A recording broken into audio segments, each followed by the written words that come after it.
Buen día, tutor y compañeros. El día de hoy, junto a mi compañera Marlene, queremos compartir una reflexión clara y directa sobre los conceptos más importantes del derecho constitucional, especialmente desde lo que se propone desde el nuevo constitucionalismo latinoamericano. Para esto vamos a hablar del poder constituyente, del poder constituido y de cómo se organiza la Constitución de 1991 de Colombia. Además, hablaremos de cuál es el papel central que tienen los derechos fundamentales como eje de transformación social. Primero, hablemos del poder constituyente. Este concepto se refiere al poder soberano del pueblo para poder crear una constitución, es decir, un nuevo marco jurídico o político. En Colombia esto se vivió claramente con la Asamblea Nacional Constituyente de 1991, que nació en respuesta a una crisis profunda institucional, política y social. Este fue un momento muy importante para el país, ya que, como lo explica González Cárdenas 2012, el pueblo actuó como titular de un poder originario, uno que no depende de normas previas y que transforma radicalmente el orden jurídico del país. En Colombia, un ejemplo bastante claro fue la séptima papeleta. Esta fue promovida especialmente por jóvenes universitarios que de forma pacífica lograron activar este poder social. Además, por esta presión social se convocó una constituyente, lo que dio paso a la nueva constitución del país, que es la de 1991. Por otra parte, tenemos al poder constituido. Este incluye a las instituciones que existen gracias a la constitución, como lo son el Congreso, la Presidencia, la Corte Constitucional, entre muchas otras entidades.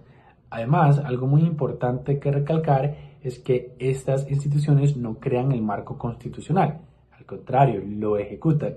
Es por eso que están obligadas siempre a actuar dentro de los límites que sean establecidos previamente por el constituyente. Un ejemplo para esto es que si el Congreso llegase a aprobar una ley que vulnera los derechos fundamentales, la Corte Constitucional puede y debe declarar esa ley inconstitucional. De esta manera se protege la voluntad del pueblo que se ha expresado en la Carta Magna. Otro tema bastante importante es sobre el constitucionalismo latinoamericano. Es por eso que a continuación vamos a ver sobre realmente qué significa esto del constitucionalismo latinoamericano. Y es que esto es más que una simple moda jurídica, es más bien una forma diferente de pensar el derecho y el poder. Según Lascarro Castellar 2012, esto no es simplemente una doctrina, sino más bien una estrategia política para poder democratizar el Estado, ampliar los derechos y fortalecer la participación ciudadana. Algo muy importante de este enfoque es que reconoce que el derecho no es una herramienta para conservar el poder, sino que más bien es una herramienta para poder transformarlo en pro de los sectores más excluidos. Y, por ejemplo, tenemos constituciones como las de Bolivia en el 2009 o la de Ecuador en el 2008 que reflejan esta visión al reconocer la plurinacionalidad, los derechos de la naturaleza y también de una democracia directa. En Colombia también hay huellas de ese nuevo constitucionalismo. Por ejemplo, la Constitución del 91 tiene un catálogo robusto de derechos.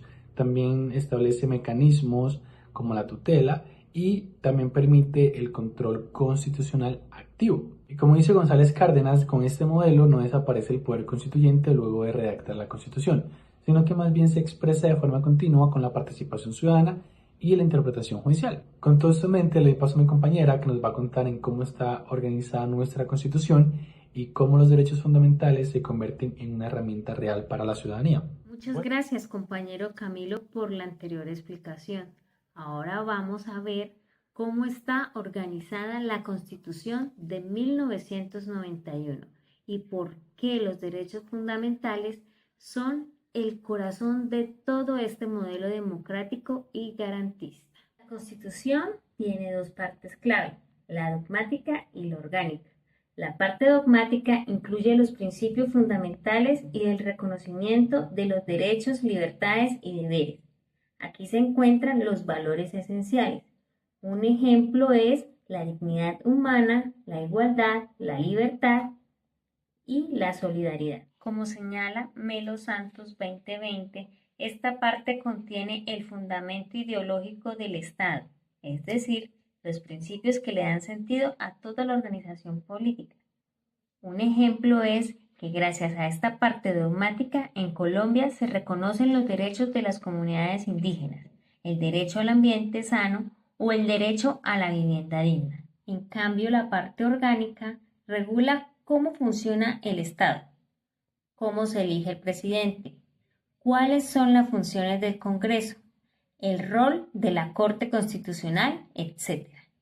Ambas partes están profundamente conectadas. La orgánica debe estar al servicio de la dogmática, es decir, las instituciones están para hacer posibles los derechos, no al revés. Ahora hablemos de los derechos fundamentales en clave de nuevo constitucionalismo. Roncancio Bedoya, 2022, hace una distinción muy útil. Los derechos humanos tienen origen en tratados internacionales. Los derechos fundamentales, en cambio, están reconocidos directamente en la Constitución. En Colombia, gracias al bloque de constitucionalidad, ambos niveles se integran. Eso significa que tratados como la Convención Americana sobre los Derechos Humanos tienen el mismo valor que la Constitución en ciertos aspectos. Un ejemplo concreto es cuando la Corte Constitucional evalúa si una norma viola derechos. Puede acudir tanto a la Constitución como a normas internacionales, ampliando así el marco de protección. Rodríguez Valero, Leiva y Córdoba 2023 advierten algo muy interesante. El Tribunal Constitucional no debe ser un guardián ciego de la Constitución. Debe interpretarla de forma democrática y dinámica, especialmente en temas sensibles como las políticas sociales o económicas. Esto nos conecta directamente con el espíritu del nuevo constitucionalismo. Un Estado que garantiza derechos reales, que no se queda en la letra, sino que actúa frente a las desigualdades.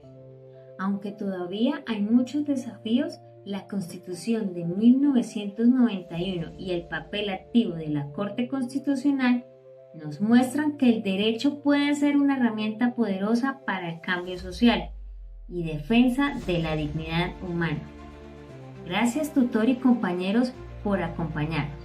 Esperamos que esta reflexión sirva para entender mejor el valor político y transformador del derecho constitucional en Colombia y América Latina.